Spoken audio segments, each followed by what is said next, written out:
Look at these 3 words written larger than the rest, with a special pride never written before or since. Tall words proudly saying, "We the people."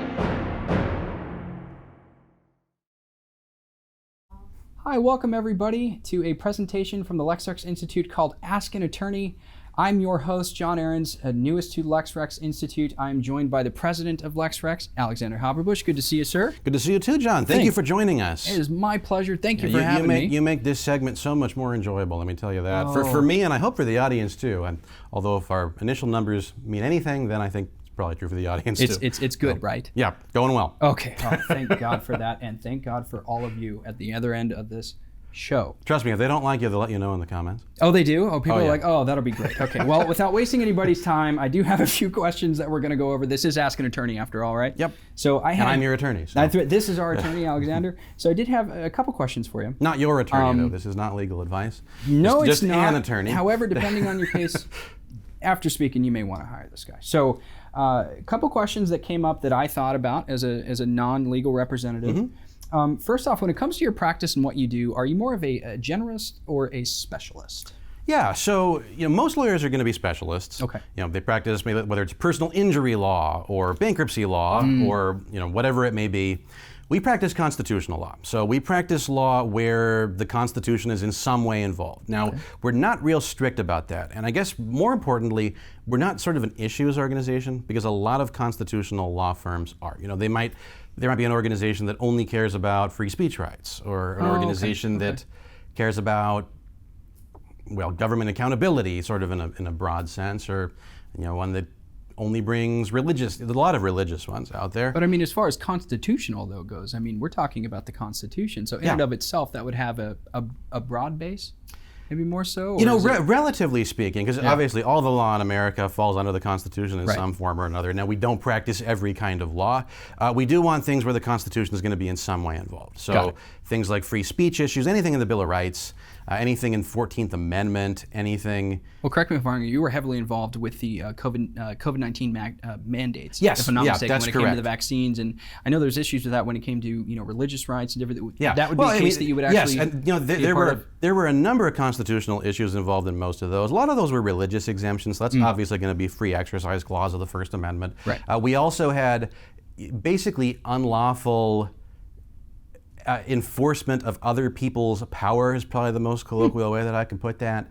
We had one agency enforcing the dictates of another.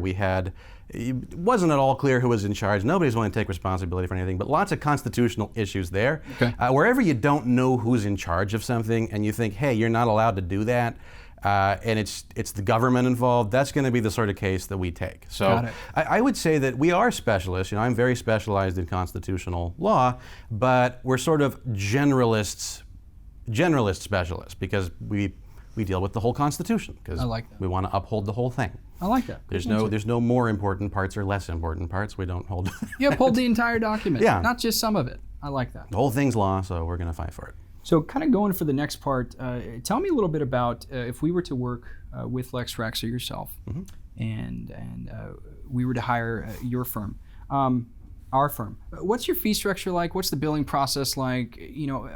Stuff like that. Yeah. So last time I checked, working with an attorney is very cheap. Oh, it's so cheap. It's like going to the dollar store, right? No, lawyers are incredibly expensive, notoriously expensive, famously expensive. A lot of that's because law school is so doggone expensive. They graduate with $200,000 in debt. They're not going to go and charge their clients low figures because they can't afford to do that. But a lot of it's also need to eat. Yeah, then they need to be able to feed themselves and pay the interest on their student loans. Yes. So legal work is never cheap. Even I was very blessed. I had a full ride scholarship to law school. So because of that, I'm trying to give back to our country by not taking the highest paying job, because I know that a lot of my friends from law school had no choice but to take the highest paying one. Right. But even then, we're doing things absolutely as cheaply as we can without sacrificing the quality of our work. Even then, it ends up costing us a great deal to represent people. So the good thing for our clients is that we do not make our clients foot 100% of their legal bill. Oh, wow. In fact, none of our clients right now are paying for the cost. If we were to calculate how much does it cost in terms of our time and running our business, how much will we have to charge you in order to break even? If we did that metric, none of our clients are paying their cost. They're all paying well below their cost. And that's because, unlike most law firms, we're not a for-profit organization. We're a 501c3. Right. We're a qualified nonprofit. You can make donations to us. That's lexrex.org/donate if you want to support our clients. So we do try to keep things absolutely as inexpensive as we can. Yep. And we also do everything we can to settle in the early stages of a matter.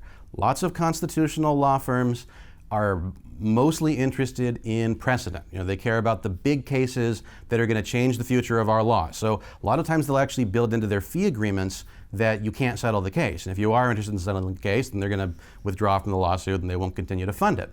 We don't do that. Oh, wow. Because we figure by representing people's rights in court at all, or even before you get to court in administrative proceedings or even just negotiations with whoever the opposing party may be, we figure if we resolve our client's issue and get the Constitution upheld, that's a victory, even if it doesn't change the technical state of precedent in this country.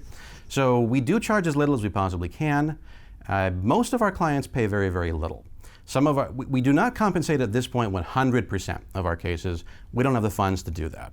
And frankly, even if we did, I think I'd still want to have a little bit of buy-in from our clients, just because I want to make sure that you care about the Constitution too, even if it's $100. Right. And that's the kind of rate that if it's a small case on a simple issue that I expect to be resolved out of court, that's about what you can expect to pay, is a couple $100. So. Okay. Wow, that's very impressive. It gets a lot higher than that too. If it's something that's going to be going through appeals or something that's going to require hours and hours of legal work from our lawyers, they like to eat. They get really mad when I don't pay them, and they can't feed their families. Understandable.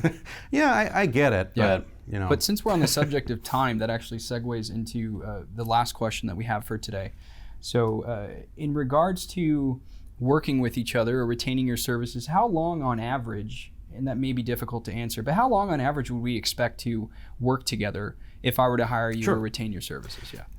If we were to average it out, the number is probably going to be really unrepresentative of what it actually looks like. The reason for that is because we did a sort of huge initiative during the COVID-19 pandemic where we would bring employer letters and make phone calls on behalf of employees who didn't want to get vaccinated or were unable to get vaccinated for whatever reason. And we would advocate for basically every single person that called us. That ended up being, I don't know if it was hundreds of cases. It was certainly over 100 cases that we did for that. We had about a 90% success rate on those. But most of those were very, very quick. Usually, even though the employer hadn't been budging for months, as soon as we got involved, sent over a demand letter and made a phone call, usually they got resolved. So those were maybe a day or two. Most of our cases are not like that. Okay. If something ends up going to court, you're in it for the long haul, especially right now because the courts are really, really behind and impacted because of the COVID-19 pandemic again. They weren't able to meet in person for a long time. Everything got kind of behind. So you're really in it for the long haul, and I'm talking years for that. So would you say it's fair that if we were looking at the COVID-19 pandemic, we're looking at, on average, at least for your firm, about 24 to 48 hours. But if we were to go to litigation, that's where things drastically change. That's where it could drag out, essentially. Which is why we try to keep clients out of litigation where we can.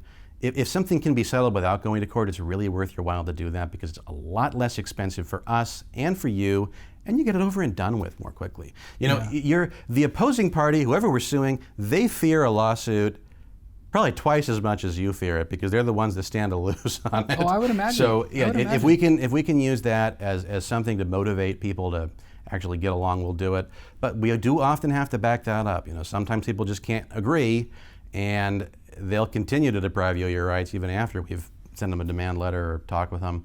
And at that point, we do have to go to trial.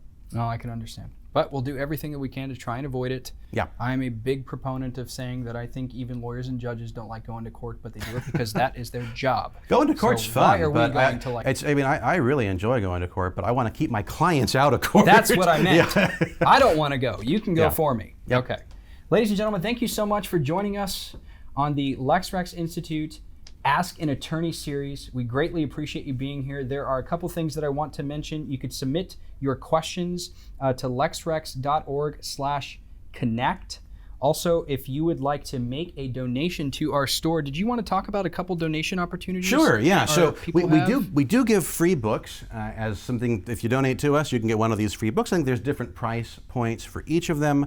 I can't recommend the Constitution more highly. I think that's actually our lowest price point, because we want to get that in as many hands as we possibly can if you haven't read it before. We also have a couple new selections. We've got Edmund Burke's Reflections on the Revolution in France. It's also got some of his other writings, including his speech on consolation with the American colonies, a personal favorite of mine, and then Signing Their Lives Away, which is a book that has sort of short biographies on each of the founding fathers, or rather each of the men who signed the Declaration of Independence.